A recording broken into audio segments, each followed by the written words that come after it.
Fala galera, tá começando mais um episódio do Drumete Completo. E essa noite eu tô aqui com meus amigos Vinícius Amaral, Vinícius Baltar e com um convidado ilustre, nosso amigo, nosso parceiro, gente boníssima da cidade aqui de Queimados, nosso amigo Rafael Rangel. Obrigado, galera, pelo convite. É um prazer estar aqui com vocês hoje nessa iniciativa tão bacana que é esse podcast. Que tem um nome curioso, que eu fiquei sabendo que ninguém perguntou o nome. Eu já perguntei aqui, já fiquei sabendo. Mas se você ouvir, está querendo saber aí, depois você vai saber, que a gente vai dar contar em outro episódio aí. Mas é um prazer estar aqui com vocês hoje. Obrigado por vir aqui até ao nosso estúdio. Já ganhou a canequinha dele já, ó. Pô, a canequinha, galera, seguinte, isso aqui, ó, não é só o bloco que tem não, também já tem.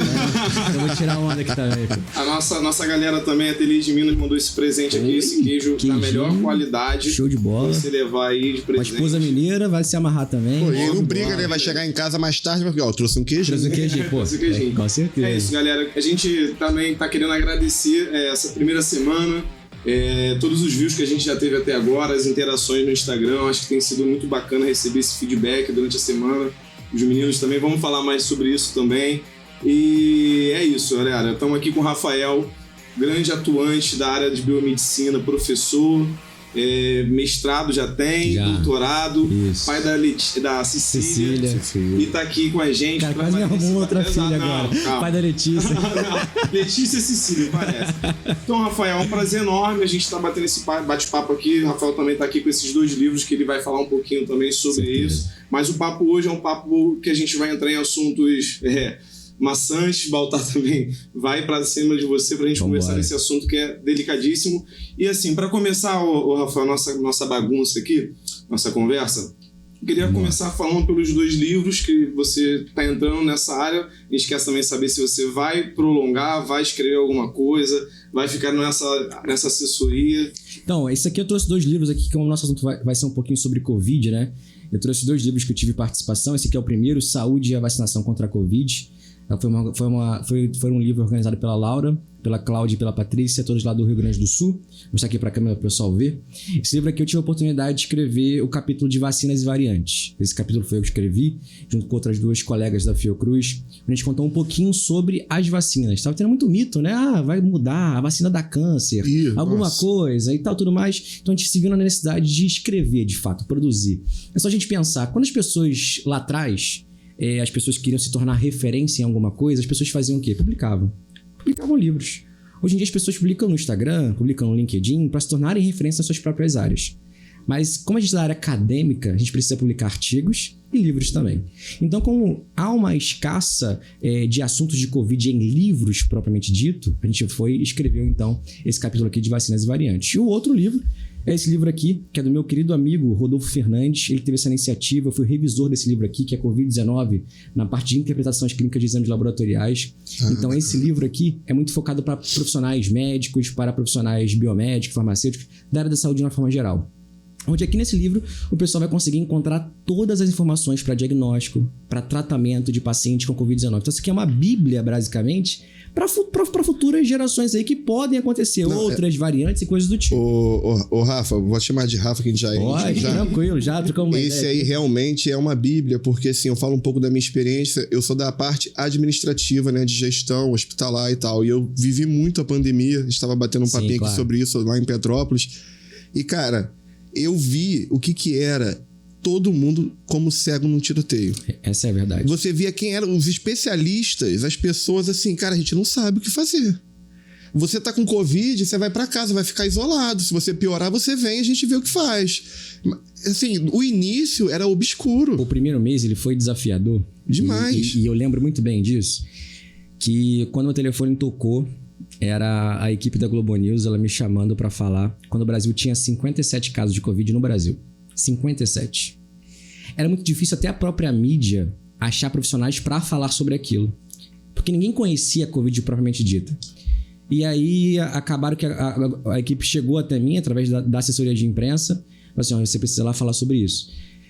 Até nós, pesquisadores, nós não tínhamos muitas ferramentas e nem informações para falar tudo sobre Covid. A gente não sabia muita coisa. Da tua vida ali. Então, ali como é que foi? Como é que é a minha trajetória, né? Acho que é importante o pessoal também saber um pouquinho disso. Eu sou cria de Queimados, ali do bairro São Cristóvão, da rua Besouros.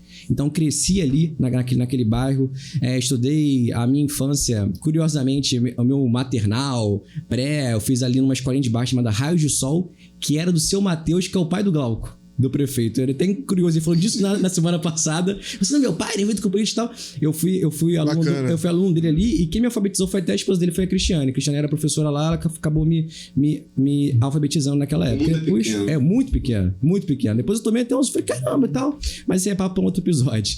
E aí eu depois fui pro Betel, fiz ali, então, terminei ali a primeira, segunda até a quarta série. Depois fui pro Pedro Jorge, onde fiquei até ele fechar, que infelizmente ele veio a fechar, né? Que era da Senec, né? Que era a Campanha Nacional de Escolas da Comunidade. Então estudei até ali, até o meu primeiro ano, foi quando o Pedro Jorge ele fechou. Fui pro Manuel Pereira, fiz o segundo ano, o terceiro ano finalizei no IEGA. E aí eu me vi para fazer vestibular. E como todo jovem, né, cara, o que eu vou fazer? E eu falei assim, cara, o que eu gosto na faculdade? O que eu gosto de matéria, né, no colégio? Falei, biologia, vou fazer biologia. Fui pra Gama Filho. Pegava o trem aqui cedão com o pessoal, eu, a maior galera que fazia Gama Filho na época, e não gostei de biologia, porque biologia tinha botânica, eu vi botânica, eu não gostei, zoologia, falei que não, eu quero a parte médica, eu quero a parte de laboratório. Então fui fazer biomedicina. Então fiz biomedicina, na biomedicina eu encontrei a virologia na minha iniciação científica na Fiocruz. Então na Fiocruz eu fiquei no laboratório de referência nacional hepatites virais. Então trabalhei lá durante muito tempo, recebendo amostras do Brasil inteiro, onde lá eu pude publicar, pude aprender o que é ciência, o que é senso científico, o que é senso comum. Então aprendi tudo isso ali. Depois segui na minha trajetória, trabalhei nos Jogos Olímpicos do Rio de Janeiro, como no controle antidoping. Logo depois fui fazer mestrado, doutorado na área de virologia também. Então, meu mestrado foi na área de arboviroses, que são dengue, zika e chikungunya. E meu doutorado, propriamente dito, é em Covid-19.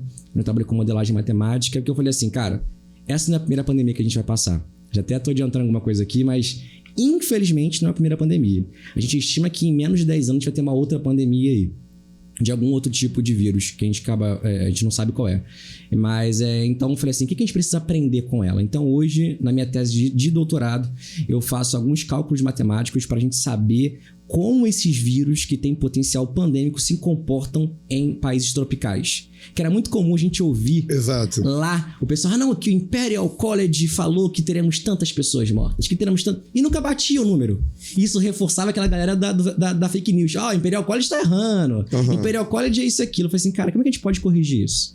Se a gente fizer, então, um modelo matemático aplicado ao quê? À etnia brasileira, ao clima tropical. Então, hoje a minha tese de doutorado é em cima disso. Uma coisa também muito importante, a cultura, né? Isso é super importante. Porque, por exemplo, a cultura do toque é brasileira. De encostar, de falar próximo, de abraçar, coisas que os europeus não têm. Então isso tudo impacta na disseminação do vírus. A gente chama isso de epidemiologia, né? Como o vírus ele vai se dispersar. Então a minha tese de doutorado é em cima disso. E aí, eu desde 2018 eu sou professor universitário, me tornei professor universitário com 24 anos. Isso foi um feito muito grande na minha trajetória, que até me despontou para a biomedicina, que muitas pessoas nem sabiam o que era biomedicina. Propósito, vocês sabem o que o biomédico faz? Quero saber agora aqui. O que o biomédico faz, vocês sabem? Eu, sei lá, não vou chutar nunca. Não, chuta aí uma coisa. O que você acha? Você pensou biomedicina, você pensa o quê? A biologia da medicina. A biologia da medicina. O cara foi nas palavras. Eu acho que você, na verdade, você estuda, tipo, as mutações que tem ali. Pode ser.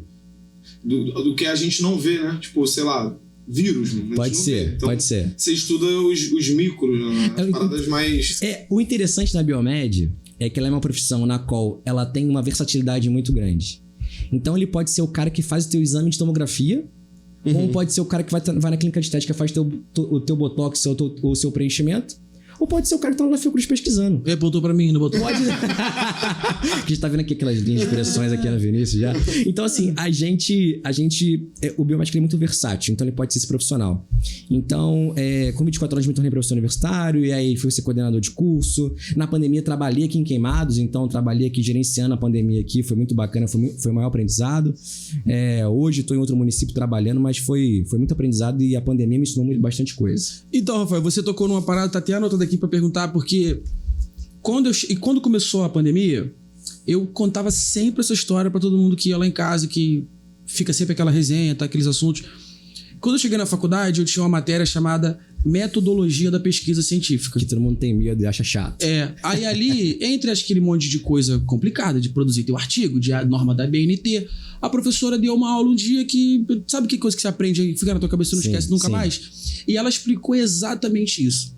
A diferença entre o senso comum e o conhecimento científico. É aquela história de não toma manga com leite, senão você vai morrer. Exato. A minha avó era assim, se você deixar a porta do armário aberta, faz mal. Se você desvirar o chinelo ali... E tem essa coisa A pandemia, ela levou isso para uma escala, assim, absurda. E não só a pandemia. O momento que a pandemia aconteceu já é um momento que os caras chamam de pós-verdade, cada um vai chamar de um jeito, que não existe mais uma linha só de raciocínio. O que importa é aquela narrativa que tu tá falando ali. Então, como é que você, eu tenho certeza que na sua cabeça existe uma linha bem traçada entre o que é senso comum e o que é conhecimento científico. O nosso trabalho era propor isso lá na turma, diferenciar o senso comum do conhecimento científico. E para mim também, eu tenho a mínima clareza dessa diferença. Mas eu sinto que as pessoas, cara, elas sequer sabem que existe essa... Então, assim, aonde eu queria chegar era isso. Como é que para vocês que têm toda a ciência disso, lidar com pessoas que não têm ciência nenhuma disso, que tá entubando um montão de se automedicando e acreditando em métodos assim, sem comprovação nenhuma. Qual a dificuldade para passar a mensagem num cenário desse? Né? A grande questão nesse ponto, e a pandemia trouxe muito isso, e hoje que vocês estão fazendo aqui, esse episódio principalmente é um episódio de divulgação científica. Exato. É um episódio de comunicação científica. É uma coisa que a gente não falava antes. Divulgação científica, comunicação científica. Cara, quando foi que você pensou que por exemplo, na Record TV, no horário de meio-dia, o Balanço Geral ali, Contínuo Júnior, que ali ia ter um programa para falar de ciência. Na pandemia teve. Na pandemia teve. Sim. Na pandemia teve, e foi um programa que eu tive a honra de presidir esse programa, era o Explica Doutor. Eu fiquei 3 meses no ar na Record, falando de ciência no horário nobre. E sabe o que eu mais ouvia? Mas a gente tem que ter muito cuidado, porque a classe C e D é muito difícil de falar de ciência porque eles não se interessam. E eu falava assim, sabe por que eles não se interessam? Porque vocês falam de ciência de uma forma complicada. Então o comunicador dessa área, né? Pra falar. Não tem... você entendeu? Eu parto do princípio, cara, quando eu tô dando uma aula, que ninguém sabe absolutamente nada daquele assunto. O grande problema do comunicador científico é que a gente tem uma trajetória que a gente é ensinado o quê? É mestrado e doutorado. A gente acha que o pessoal da academia, e eu posso até morrer depois disso aqui, mas vou falar. O pessoal da academia, ele tem aquele senso de que assim, eu tô num patamar muito alto e eu não preciso me relacionar com essas pessoas. Ou as pessoas não estão prontas para absorver o que eu vou passar. Exato, né? Isso acaba comigo. Esse é o problema. Só que eles esquecem do principal. Quem é que financia a pesquisa científica no Brasil? É o povo. É o povo, exatamente.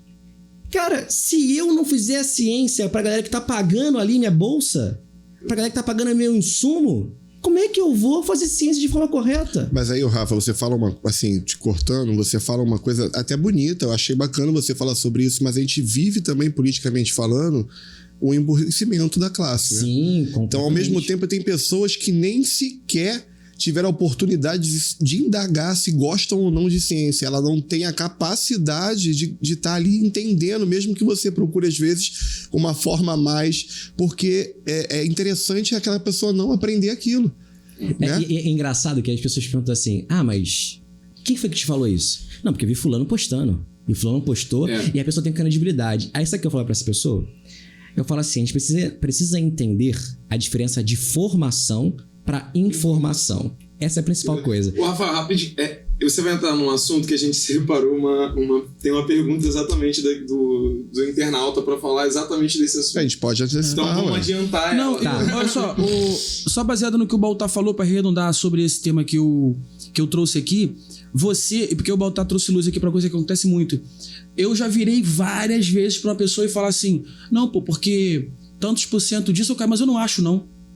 Mas eu falei, mas eu não acho eu não acho que sim, pra você achar que não, eu só te dei um dado. E tem gente que você traz, porque a pessoa não tem claro na cabeça a diferença do que é uma opinião do que é um dado científico propriamente dito. Então, tu deve ter escutado muito isso. Sim. Doutor, discordo de você. Não, amigo, mas isso não é uma opinião. Eu tô te falando aqui, é um fato. Foram inúmeras vezes, depois que eu saí de uma entrevista, principalmente nos canais fechados, tá? E aí eu tô listando Globo News e CNN, foram as que eu participei bastante. Que eu não era xingado nas minhas redes sociais depois da entrevista. Não, se tu fosse na Jovem Pan, tu morria depois da entrevista. Era direto. Eu abria o meu Facebook, principalmente, tá falando besteira, não sei o que lá, seu comunista, isso e aquilo, todos os xingamentos possíveis. Chegou um momento que eu até pensei em parar de falar sobre, com medo de ameaça pra minha família, propriamente dito, que virou um discurso político. Exato. Mas aqui, falando a pergunta que a gente então já vai adiantar, é o Alexandre. O Alexandre mandou falando o seguinte, sobre o celular. Qual a sua opinião? Tem ajudado mais ou atrapalhado na saúde? Aí ele falando desse período aí. Obrigado aí, o Alexandre de Santana, por ter Valeu, Alexandre, aí, um abraço, irmão. Alexandre, muito obrigado pela sua pergunta. E eu começo dizendo o seguinte, a pandemia, ela fez um processo muito interessante que ela acelerou alguns tipos de processos. E que tipo de processos que a pandemia acelerou? Principalmente da educação. A gente nunca imaginou que você não precisaria sair daqui de Queimados, por exemplo, para ir lá para a faculdade. Você assiste hoje a sua aula no Zoom, no Google Meet. Era uma coisa muito distante antes da pandemia. Então acelerou o processo de educação. Consequentemente, acelerou também o processo de busca de informação em redes sociais. E aí vem aquela questão da formação para a informação. A questão dos influenciadores, ela cresceu muito. Não é um problema os influenciadores. É diferenciar formação de informação. Aí eu pergunto para a pessoa, e você que está ouvindo a gente também, acho que é importante você pensar nisso. Você tem que fazer uma cirurgia, Bruno.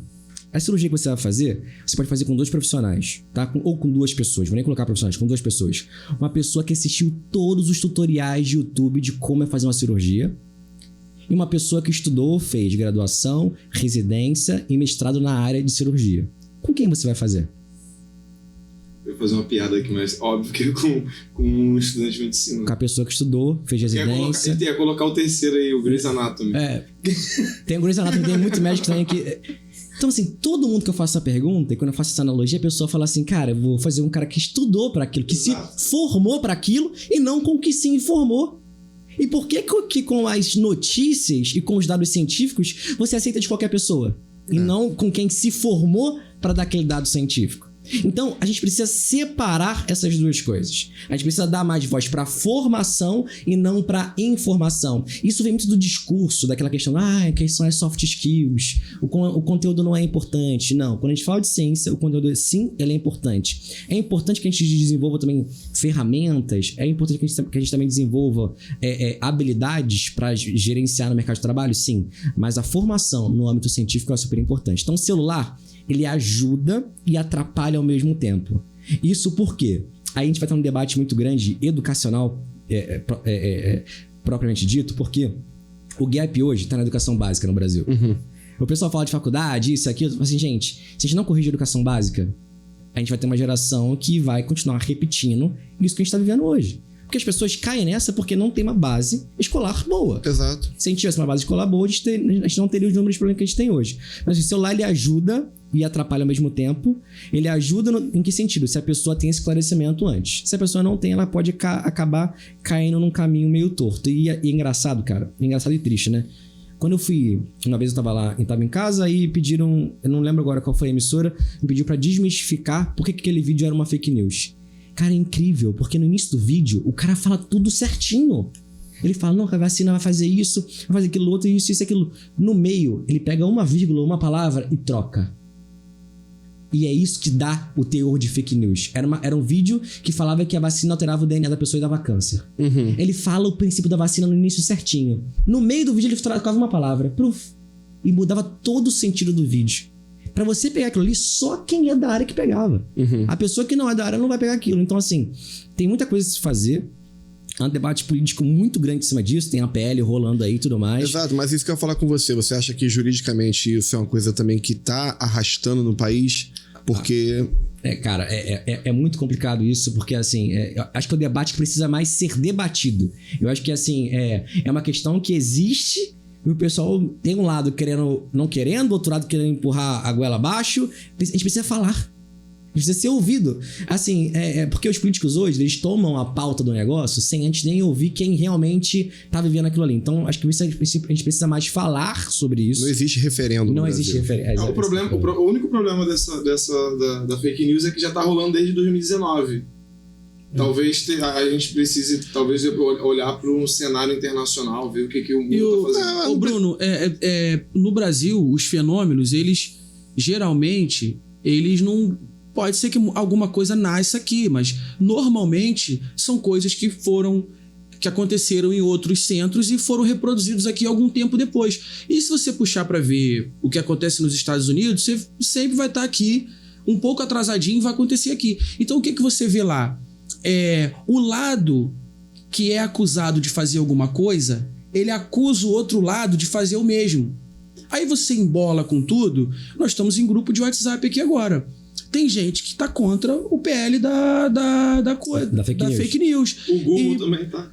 E tem gente que tá a favor. Aí você vira pro cara e fala assim, irmão, mas como é que tem alguém que é contra a parada da fake news? Aí é onde ele puxa a história da narrativa. Aí ele vai dizer que ele é contra sim, mas não essa forma que tá aí. Então tudo que se apresenta, por estar polarizado igual está nos Estados Unidos, por que eu não citei a França, por exemplo, a Inglaterra? Porque não sofre um processo de polarização igual a gente e os Estados Unidos. Tudo que for colocado, eu até acho que o referendo é bacana para algumas coisas, para isso já acho que ia dar merda. Porque ia rachar 50-50 de novo. Ia ser mais um motivo para ter polêmica. Porque toda vez que você vai para um resultado que sai muito dividido... Mas é porque a gente não tem essa cultura, Amaral. Se tivesse essa cultura do povo ser mais ativo na política, aí sim, claro. Mas eu digo pelo seguinte, igual eu tô falando aqui, essa coisa da interpretação de texto. Sim, isso é um problema. É uma coisa muito básica. Se todo mundo soubesse que existe uma coisa chamada senso comum e que existe uma coisa chamada conhecimento científico e que elas se opõem, que você não pode misturar uma com a outra e outra com uma, a pessoa entenderia, conseguiria diferenciar com mais facilidade o que é uma informação do que é realmente uma tese. Porque se fosse as coisas misturando assim, ninguém precisaria ir no médico, né? As pessoas poderiam tomar chazinho no hospital e coisas do tipo. Então a gente não pode misturar essas duas coisas. Aí eu queria aproveitar o Rafa, falar contigo, a gente falando isso aqui de um pouco de paternidade, o pessoal que sabe que da mesa que eu sou pai também. E você teve um pouquinho depois da parte que a gente superou, né? Assim, a pandemia, né? E você teve a sua filha depois. Eu tive ela no início ali, né, no meio da pandemia, foi 2021, se não me engano, nasceu o que? Maio? Então tava tudo estourando, complicado, minha esposa de resguardo ali, e muita coisa mudou na minha cabeça naquele momento ali. E aí eu queria que você falasse um pouco sobre essa visão, sobre o que é o Rafael biomédico que estava ali na pandemia, tentando desmistificar, tentando informar. E depois o Rafael Rangel, o pai, você ficou mais nervoso, você ficou mais revoltado, porque hoje você tem um futuro a lidar ali, né? Então, assim, fala um pouco sobre essa parte também da paternidade sua. Cara, é engraçado, e me falavam muito isso, quando a gente vira pai, a nossa cabeça ela muda completamente, né? Então, tipo assim, cara, tudo que você pensava de um jeito, você pensava de outro jeito completamente diferente. Então, hoje, eu tenho uma preocupação muito grande com a educação da minha filha. É bizarro como isso me preocupa. Assim, cara, eu preciso fazer com que a Cecília ela tenha essa formação aqui. Mas não é para direcionar a Cecília para pensar igual eu penso. É a preocupação que ela aprenda a diferenciar o comum do científico, o certo do errado, o moral do imoral. É essa que é a minha preocupação com a Cecília. Cecília, você precisa saber isso aqui, filha. Aí você escolhe o que você quer fazer. Então, hoje, depois da pandemia, a minha preocupação que eu tenho como pai com a educação da minha filha, ela é muito grande. Então, assim, graças a Deus, e graças ao esforço que eu venho fazendo na minha vida, eu tenho uma condição, por exemplo, hoje, vamos botar num colégio particular, botar numa creche, numa casa brincante, para ela desenvolver mecanismos, ferramentas e soft skills mais aguçadas. Mas eu pergunto, e a pessoa que não tem? E a pessoa que depende realmente do serviço público? A gente não tá tão envolvido... Creche é pauta de campanha, né? É isso. Ainda hoje, no século XXI, creche no Brasil é pauta de campanha. Ainda é pauta de campanha. Então, cara, eu fico pensando, cara, e as pessoas que não têm essa condição, sabe? E aí que eu acho que é quando a saúde pública ela precisa ser vista e levada a sério de uma maneira como nunca havia sido levada antes. Hoje é muito comum você ver político, por exemplo, falando de autismo. Que é um negócio que puxa muito voto. Tá na hype, né? É isso. Só que, cara, por que a gente não fala de creche? Por que a gente não fala de casa brincante, por exemplo? Porque hoje, quando chegar na faculdade, o aluno que ele aprendeu o que é estudar? É ir pro colégio, sentar, o professor falar, ele anotar. Aí chega na faculdade, o pessoal fala assim, não é mais isso não, hein? Não é mais isso não. Agora vocês têm que aprender a habilidade de se comunicar entre vocês. Sendo que no colégio, ele só tinha que sentar e anotar. Exato. E agora na faculdade ele tem que se comunicar. Trabalho em grupo. Quer ver a morte de faculdade, filho? Passar trabalho em grupo. É a morte, o pessoal briga. É um problema sério. Então, a gente precisa falar, sim, de novo, de educação básica e como a saúde pública ela tem ligação tanto com a saúde e também em outros aspectos econômicos também, porque tudo isso implica também em saúde pública. Então, hoje, Baltar, se eu puder falar para você qual é a minha maior preocupação, de fato, com a minha filha é da educação dela, para que ela consiga diferenciar essas duas coisas. É uma coisa assim, eu tenho um casal, né? Eu tive primeiro o Pedro e a Mariana me ensinou numa coisa muito mais importante, não desmerecendo, o amor é o mesmo, mas ela é menina, ela é mulher. E aí você se olha assim no mundo desse e fala, cara, eu vou criar uma mulher. É um desafio. Não que o homem não seja, criar Sim. também um homem para saber viver em sociedade é um desafio. E eu sempre coloquei uma coisa, achei legal você falar, que eu sempre levantei também a questão da estima. Eu acho que se você cria uma criança com uma estima alta, ela não vai aceitar qualquer coisa na vida dela. Exatamente. Entendeu? E a minha maior preocupação também, como a minha filha também é menina, a Cecília, e eu li muito sobre isso, tem um cara que eu gosto muito que é o Pianger, eu li o Pai é Pop 1 e 2. Maneiro. O cara é muito fera, ele fala sobre isso. Inclusive, ele, no podcast que ele foi agora recente, ele falou assim, cara, minha filha vai fazer 18 anos. Eu acho que eu vi esse corte. Ele relata, né? E ele fala assim, cara, minha filha falou que quer fazer uma viagem. Ele falou assim, logo pensei, Nova York com as amigas, Las Vegas e tal. Ela falou assim, pai, eu quero fazer uma viagem com você. Lá pra Vale dos Vinhedos, como a gente fazia quando era pequena. Eu falei assim, cara, eu quero que minha filha faça essa mesma pergunta, esse mesmo pedido que a filha dele fez. Então o pessoal fala assim, cara, a primeira paixão da filha é o pai. É o pai. Então eu tenho uma preocupação muito grande nesse sentido da Cecília, ela ter esse referencial de pai, de fato, e de quando ela faça 18 anos, ela fala assim, pai, vamos fazer viagem aí você? Pra gente brincar pra caramba. Acho que é maneiro, acho que é irado, acho que isso aí não tem nada que pague no mundo. Então, não tem. Ser pai de menina tá sendo uma experiência muito legal pra mim. Aproveitar esse tempo aqui rapidinho pra falar de um anunciante nosso, gente boníssima, Descobrindo Inglês, que é um cara que tá aí com a gente desde o início. E assim, é um curso de inglês, Rafael. Provavelmente já deve ter... Entrou no mestrado usando o quê? O Glauco falou que tem que ser inglês. No primeiro... A gente, pra fazer prova de mestrado, doutorado, tem que fazer uma prova de inglês pra entrar. A gente recebe, tem uma prova escrita. Basicamente, tem que traduzir um artigo todo em inglês pra poder entrar. Entendi. Então, o Descobrindo Inglês tem um projeto bem bacana, que ele é online. E ainda mais no meio dessa pandemia que a gente passou. Muito, né? Ele aproveitou esse time aí e fez um curso bem bacana que você diz pro professor lá o que você quer aprender. Você gosta de futebol americano. Então, ele vai te dar várias vertentes dali do inglês dentro do futebol americano e você vai aprender de uma forma simples, educada, tranquila e da sua área. Personalizada. Exatamente, personalizada. Exatamente. E aí, Rafael, voltando aqui para falar... Tá aparecendo aí exatamente. o QR Code, né, rapaz? Lembrar que tá aparecendo o QR Code para 10% de desconto para nossos ouvintes aí, só apertar... Quem tá nos vendo, só apertar. E é todas as mensalidades, tá? Qualquer plano, não é só o plano básico, não. 10% pra sempre aí. Galera, eu sempre falo o seguinte, o inglês ele era opcional antigamente, hoje em dia ele é obrigatório. Exato. Então assim, falar inglês não é mais uma opção, a gente tem que falar de fato, porque tudo hoje a gente precisa. Então galera, você tá ouvinte aí do podcast, só apertar no QR Code tá aí, ó, pega aí essa informação que é importante. E aqui, voltando pra cá, pra falar um pouquinho de Covid de novo, por que a gente não fala do pós-Covid? Eu escuto algumas coisas de pessoas que estão passando por alguma situação, etc., e tem ligação com Covid. Por que a gente não fala desse tema? Por que a mídia não fala desse tema? Cara, isso aí é uma pergunta, e é interessante essa sua pergunta, porque há 2 semanas atrás, basicamente, eu recebi uma mensagem, era 017, um cara de São Paulo. Ele falou assim, cara, eu preciso falar contigo. Eu falei, diga. Pô, professor, eu tive uma aula com o senhor durante a pandemia, tal, isso e aquilo, e eu tô com problemas sérios, eu tô esquecendo muita coisa. As pessoas falam comigo, eu tô esquecendo tudo. Então, assim, vocês já sabem por que a gente tá esquecendo tudo? Então, tem pessoas que tiveram Covid que estão realmente com esquecimento sério. Então, estão com problema de afetar memórias, de afetar a memória sério. Então, a gente ainda não tem resposta sobre isso. A gente não fala muito sobre pós-Covid. A mídia não fala muito sobre isso, porque é um assunto que é de referência à atenção primária em saúde. O que eu acho que deveria estar sendo feito é todos os governos tenderem a prestar mais atenção nessa área para dar condições e tratamento disso. Hoje, se uma pessoa relatar para você, Bruno, ou para você, Baltar, para você, Vini Amaral, a pessoa fala assim, cara, eu tô com problema de pós-Covid. Desde quando eu tive Covid, perdi meu olfato e meu paladar, não voltou ao normal até hoje. Você vai falar para ela e aonde? Tem algum centro especializado para isso? Não tem. Nós sofremos com a microcefalia, não é isso?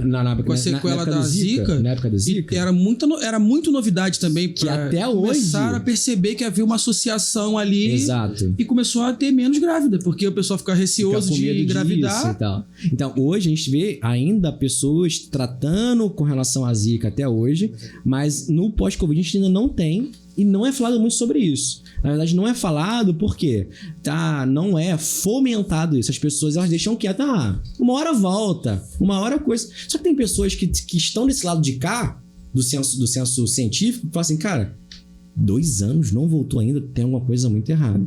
Então, às vezes, não é falado, Bruno, porque as pessoas não têm a noção de que pode não voltar mais, ela sentiu o cheiro. E esse diagnóstico, porque é só um diagnóstico, né? E aí você tá falando, a gente está falando aqui, mas tem outras pessoas que estão levando para outras situações, né? Outras, cara, o caso mais urgente, caso da pessoa estar passando por um problema que muitas das vezes tem inclusive morte, né?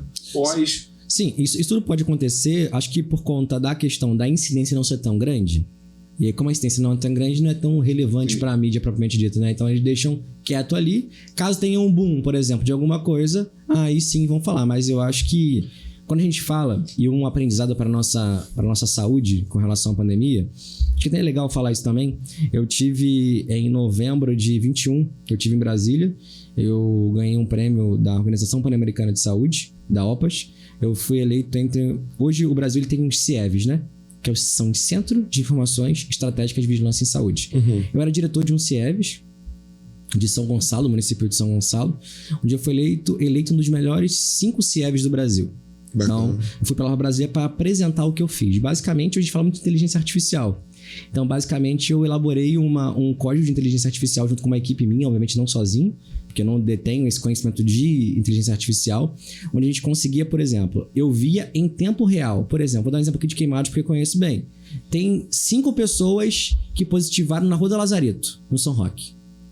Automaticamente, se forem acima de 3 pessoas, eu já considero surto pela literatura. Uhum. O que acontecia? No mesmo momento, a minha inteligência artificial detectava isso, ela acionava uma equipe de saúde da família para ir naquele local no mesmo momento. Então, a minha equipe daquele local recebia uma SMS, falava assim, na rua tal tem mais 3 casos, nos números tais. Eles iam lá naquela residência para saber quais eram os sintomas e coletar a amostra daquelas pessoas para elas não precisarem sair de casa. Isso é bacana. Então, a gente conseguiu fazer isso lá. Fui para Brasília, falei um pouco sobre isso. Então, hoje, o que a gente precisa melhorar na saúde pública brasileira para a gente conseguir saber lidar com as próximas pandemias? É a atenção primária, a atenção básica, é esse primeiro contato, são as estratégias de saúde da família.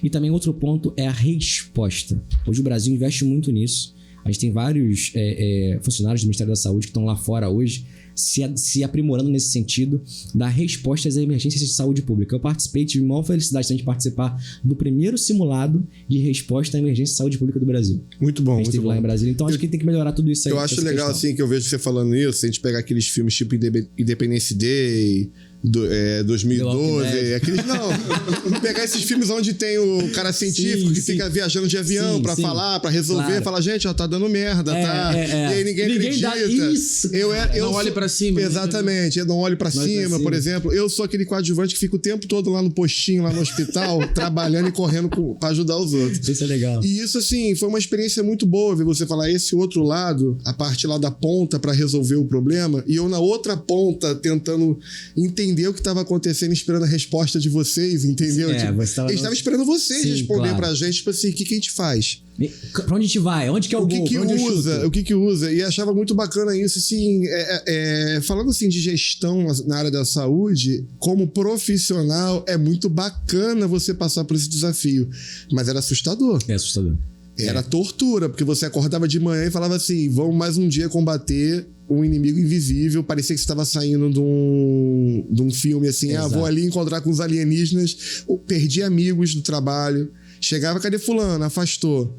Passava 3, 4... Você deve ter passado pela mesma experiência. Eu perdi um tio, cara. Perdi um tio também. Foi a pior coisa que eu passei na minha vida, porque o meu tio... a minha família é muito tradicional aqui de Queimados, né? Família Rangel. Então, o meu avô foi o primeiro barbeiro de Queimados. Então, assim, a família morando aqui, meu tio Marialdo é de Queimados, jogava futebol, o pessoal que é peladeiro de Queimados antigo conhece bastante tempo. Então, ele morava em Vitória, veio no finalzinho da pandemia, quando tava saindo a vacina, veio pra visitar a família, tava já 1 ano e pouco já sem ver a família, veio. Isso que ele veio, ele pegou, cara, ele faleceu. Cara, é uma sensação de impotência, porque eu sabia tudo sobre o vírus e eu não conseguia salvar meu tio. Não adianta. Foi muito complicado, foi muito difícil. E uma frase assim que chega a ser um pouco cômica, mas é triste, que a gente aprendeu na pandemia que não existe hora certa. Não. Né, a gente valorizar a relação humana, e parece que não foi valorizado. Total. Né, essa relação humana. E assim, o tio que eu perdi era ex-militar, não fumava, acordava na alvorada, bebia e tal, mas assim, não levava... tinha as comorbidades. Exatamente. E ele foi pelo Covid. O outro tio meu era super obeso e tal, ex-tabagista, diabético, pegou o Covid, ficou internado e sobreviveu. Então, assim, não tinha receita do bolo. Nem tem ainda muito também. Não tem muito. E assim, cara, foi meio bizarro passar por tudo isso. Rafael, e você... que eu já conversei com esse cara aqui várias vezes sobre isso, ele tem relatos assim que é assustador, porque ele tava dentro da parada. Enquanto ele tava lidando com o médico que tava fazendo, né, o papel ali de médico, tinha médico que era negacionista. Se eu entrar nesse mérito do negacionismo com você, porque eu tive que repensar muita coisa na minha cabeça, porque a gente cresce numa cultura que médico é semideus. Né? E não adianta falar que o cara vai virar médico ali, assim, não generalizo. Eu conheço inúmeros médicos assim que são dignos de prêmio Nobel da Paz, entendeu? São verdadeiros heróis, mas tem outros que viravam assim, falavam no corredor: isso é mentira, tá rolando fake news demais, isso aí não tá morrendo tudo não, toma ivermectina que passa. E assim, tu olhava pro cara e falava: cara, eu gostava desse cara até agora. Até agora. Entendeu? Cara, infelizmente a gente passa muito por isso. E essa época da ivermectina, da Anitta e vários outros antiparasitários foi muito sombria, né? Eu, de propósito, entrei em vários grupos desses caras pra ver o que eles pensavam. E realmente eles tinham essa cabeça pensando de fato nisso. E é bizarro pensar porque não tinha evidência nenhuma. Tanto que cadê eles hoje? Não tem nem nada publicado, não tem nada falado. Cara, até hoje a gente vive isso. Por que hoje o Brasil ele descarta inúmeras vacinas de dose pediátrica? Porque vários médicos são contra a vacina pediátrica. Até a poli, né, que caiu pra caramba. A gente teve casos... Voltou doenças que estavam erradicadas. Cara, mas tem médico... Eu tava numa reunião uma vez com um corpo político pra tomar decisões sobre Covid. E aí, um cara falou, cara da área de saúde, ele era um médico, assim, não, porque vacina de RNA não dá. Mas, eu falei assim, mas por quê? Não, porque pode alterar... Eu falei assim, você tá brincando, né, amigo? RNA vai alterar o DNA da pessoa, você tá brincando, né? Será que você não sabe? O básico, você faltou aquela aulinha de genética na faculdade, que as bases nitrogenadas do DNA e do RNA são diferentes, que elas não combinam, elas não pareiam. Ele faltou, tava vendo X-Men. Deve ser. Aí ele ficou assim, olhando. Aí todo mundo tava assim na sala. Eu me alterei de verdade, que eu fiquei revoltado de ouvir uma pessoa falando aquilo. Falei, caraca, cara, será que você não sabe que a base ela troca? Que ela não conversa uma com a outra?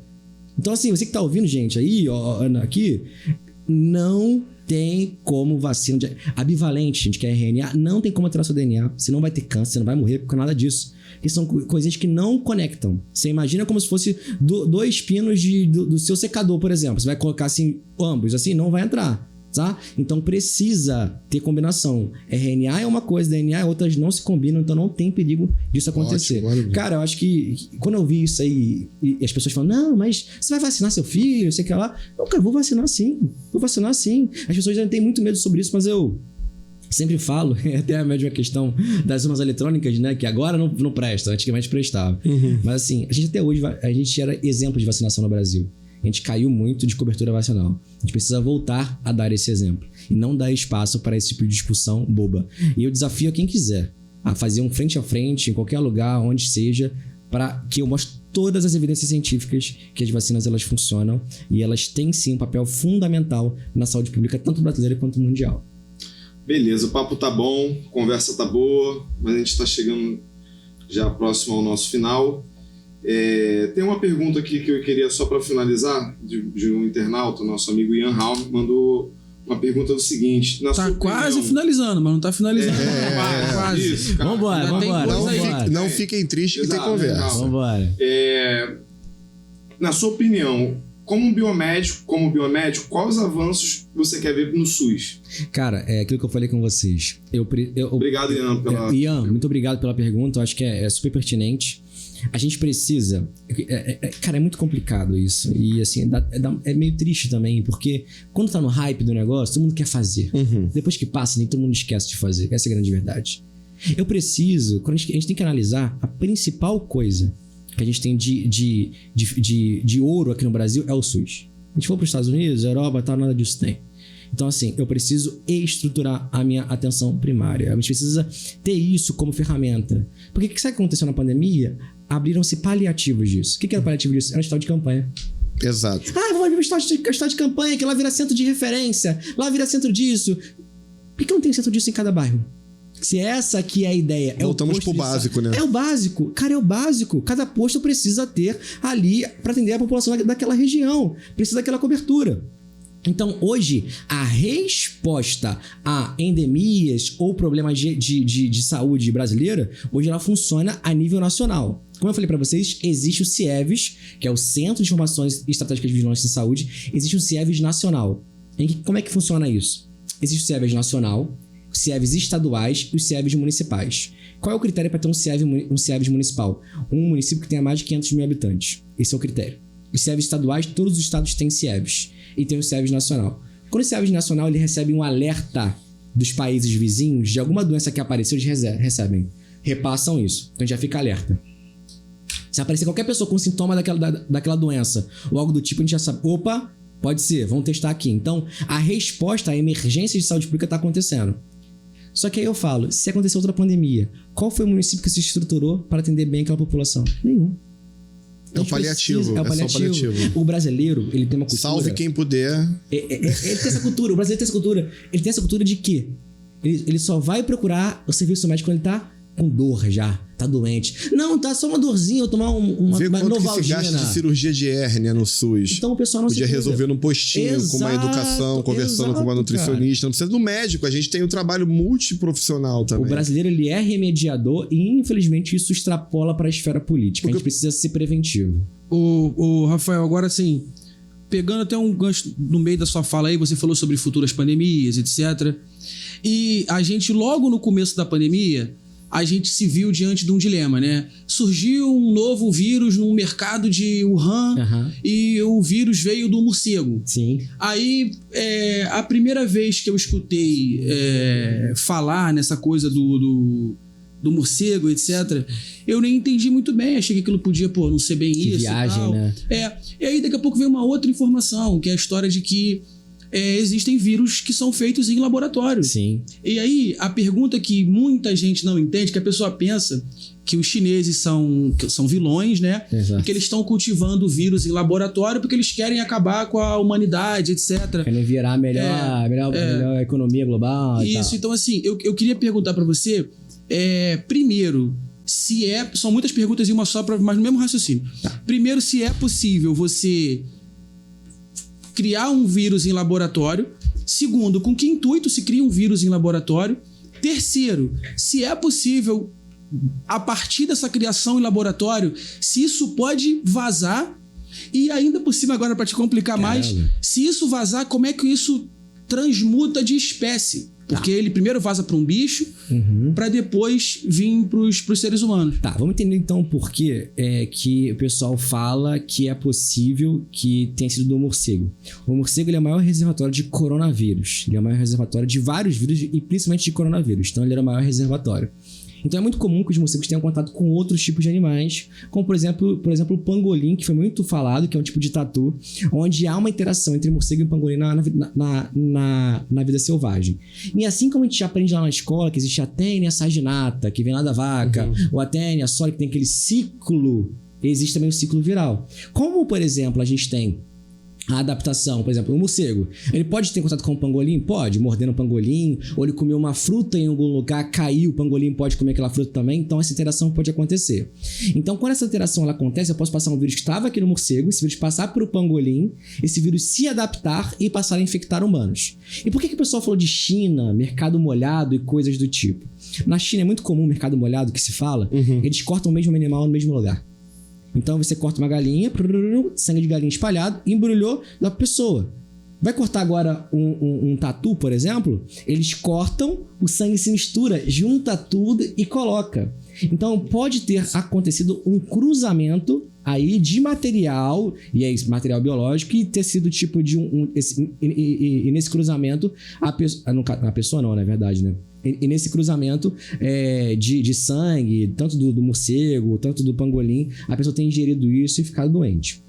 Agora, uma outra pergunta que você me fez é se é possível fazer vírus em laboratório. É possível, tá? É possível, sim. E com que intuito? Fazer vírus em laboratório.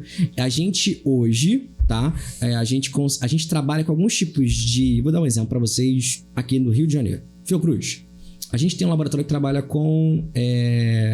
eu esqueci o nome da bactéria, não é um vírus, é uma bactéria, que é usada como arma biológica.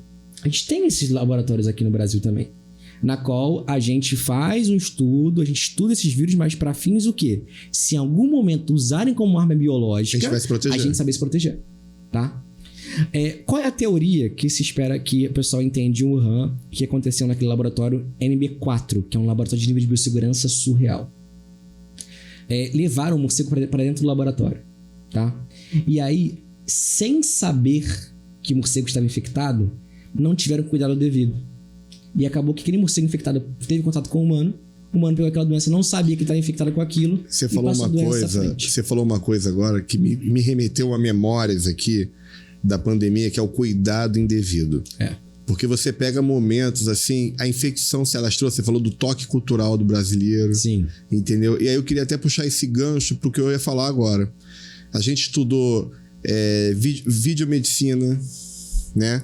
A gente começou a usar tecnologia, né? Ninguém aqui falou até agora, mas você botou junto com o biomédico lá, piloto de drone. Exatamente. Tem uma foto sua lá com a caixa de um PS5 feliz da vida. Adoro. Aí você olha do lado da foto que a família tá sem sorriso, tá com o PS5 e ele tá assim, tá ligado? Sacanagem. Então fala pra gente um pouco, assim, dessa parte, que dá pra ver que você é pra frente nessa área. A tecnologia, ela é uma parceira da saúde. Mas você acha que ela pode também ser uma inimiga da saúde num país culturalmente desinformado como o Brasil? Acho que pode ser um problema, não só para a saúde, mas de uma maneira geral. Hoje a gente acha muito legal o ChatGPT. Caraca, que legal, que sei que lá, o ChatGPT faz isso, aquilo, tal. As coisas vêm evoluindo. Só que aí, olha só o problema. Olha o que a gente falou durante todo esse programa. A gente falou da educação básica, a gente falou da faculdade, que ela vai falar que tudo que você aprendeu não é daquele jeito, é de outro jeito. E olha que o problema, como a educação básica ela é falha, a gente não mostra pro aluno quais são as habilidades que ele tem, o conhecimento dele não é o suficiente. Aí ele chega na faculdade, que ele chega sem perspectivas de conexões, de networking, não com o conteúdo necessário, e ele precisa buscar isso em várias ferramentas, e o ChatGPT é um deles. Tem uma grande executiva aí da Apple que perguntaram para ela o seguinte, assim, cara, o que você atrela ao seu sucesso? Que ela foi abaixo do CEO lá, não lembro qual é a sigla, que eu não sou muito ligado também a isso, mas o que você atrela ao seu sucesso? A você estar na Apple há tanto tempo e tudo mais. Ela falou assim, cara, eu segui meu instinto. Eu falei, filho, ensina pra inteligência artificial o que é instinto. Não tem como. A gente acha super engraçado a inteligência artificial, isso e aquilo. A gente tá terceirizando a criatividade, velho.